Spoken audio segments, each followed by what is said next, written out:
Urdu time line کے تمام دیکھنے اور سننے والوں کو حفیظ الرحمان کے جانب سے السلام علیکم۔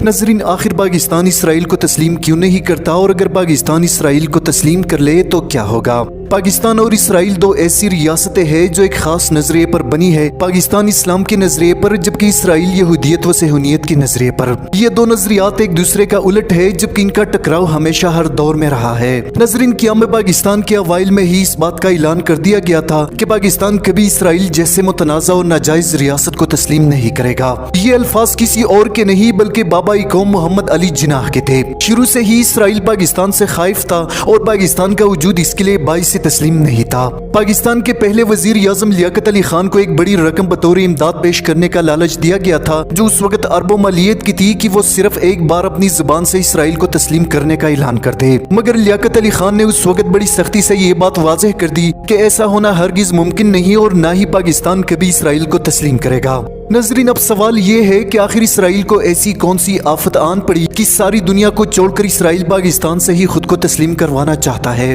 ناظرین، یہ بہت اہم سوال ہے، لیکن افسوس کی ہماری تاریخ اور پاکستان کی تاریخ یہودی ایسے پڑھ چکے ہیں کہ ان کے بچے بھی ہم سے زیادہ پاکستان اور اس کی تاریخ کو جانتے ہیں۔ پاکستان بننے کے چند سال بعد اسرائیل کے وزیر اعظم نے اسرائیلی قوم کو مخاطب کر کے کہا تھا، تمہیں عربوں سے کوئی خطرہ نہیں، تمہیں خطرہ صرف پاکستان سے ہے، لہٰذا ہمیں پاکستان کے وجود کو ہر صورت ختم کرنا ہوگا۔ یہاں سوچنے کی بات یہ ہے کہ آخر اس وقت ایک غریب پریشانی اور مسائل سے لٹے پٹے ایک ملک سے کسی کو کیا خطرہ ہو سکتا تھا، جبکہ اس وقت پاکستان کے پاس نہ تو جدید ہتھیار موجود تھے اور نہ ہی ایٹم بم کا کوئی تصور تھا۔ عرب ممالک تو اس وقت بھی تیل اور قدرتی وسائل سے مالا مال تھے اور اسرائیل کو ٹکر دینے کی پوزیشن میں تھے، لیکن اسرائیل نے کمال کی چالاکی سے ان کے حکمرانوں میں عیاشی اور فحاشی کا ایسا زہر بویا کہ وہ اسرائیل کے خلاف بولنا بھی بکواس سمجھنے لگے۔ عرب دنیا کو یہودی و بیرونی کمپنیوں اور سرمایہ کاری کے ذریعے دولت کے ریل پیل میں لگا دیا گیا کہ جہاں بھی انہیں ان چیزوں سے دوری موت لگتی ہے۔ ناظرین، اسی کوشش میں پاکستان کو بھی ہر طرح سے لالچ دینے کے بعد سن 1965 میں پاک بھارت جنگ شروع ہوئی، جہاں اسرائیل نے انڈیا کی ہر طرح سے مدد کی مگر اللہ تعالیٰ کی نصرت وطن عزیز کے ساتھ رہی۔ اسرائیل نے ہر فورم پر پاکستان کی مخالفت کی، موساد کے ایجنٹس بھارتی رو کے ساتھ مشترکہ طور پر پاکستان کے وجود کو مٹانے کی ناکام کوششیں کرتی رہی۔ ناظرین، ملک کے غدار سیاستدان تو شاید دہائیاں پہلے اسرائیلی مال کے لیے اپنا ملک و دھرم بیچ دیتے، مگر اس قوم کی طرف سے آنے والی سخت مخالفت کا ڈر ہمیشہ انہیں اس اقدام سے روکتا رہا۔ ورلڈ بینک اور IMF جیسے دجالی اداروں نے پاکستان پر اپنے خزانوں کی منہ کھول دیے تاکہ حکمران کھل کر ملک کو لوٹ سکے اور آخر میں اس ملک کو لاغر کر کے اپنا محتاج بنا لیا جائے۔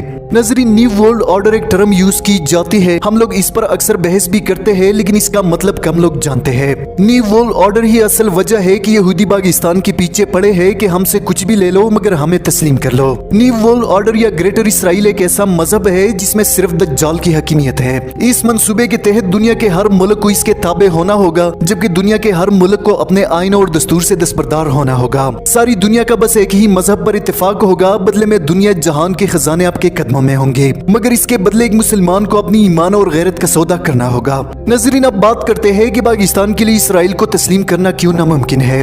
ناظرین، اسرائیل کو تسلیم کرنا نہتے فلسطینیوں کے سینوں میں خنجر گھومنے کے مترادف ہے، اس لیے پاکستان کا کھلا موقف ہے کہ جب تک اسرائیل فلسطین کی سرزمین سے ناجائز قبضہ واپس نہیں لیتا تب تک پاکستان کے لیے اسرائیل کو تسلیم کرنا ناممکن ہے۔ ناظرین، اگر کوئی پاکستان کا شہری اسرائیل کے بارڈر تک پہنچ جائے تو اس کے ساتھ کیا ہوگا؟ کیونکہ پاکستان اسرائیل کو تسلیم نہیں کرتا اور پاکستانی پاسپورٹ پر صاف درج ہے کہ یہ پاسپورٹ اسرائیل کے علاوہ دنیا کے تمام ممالک کے لیے کرامت ہے، جس کا مطلب ہے کہ کوئی پاکستان کا شہری پاکستانی پاسپورٹ پر اسرائیل کا سفر نہیں کر سکتا۔ مگر اب سوال یہ ہے کہ اگر کوئی پاکستان کا شہری اسرائیل تک پہنچ جائے تو اس کے ساتھ کیا ہوگا؟ اگر کوئی پاکستان کا شہری پاکستانی پاسپورٹ پر اسرائیل بارڈر تک پہنچ جائے تو سیکیورٹی اہلکار اس کو بارڈر سے واپس بھیج دیں گے۔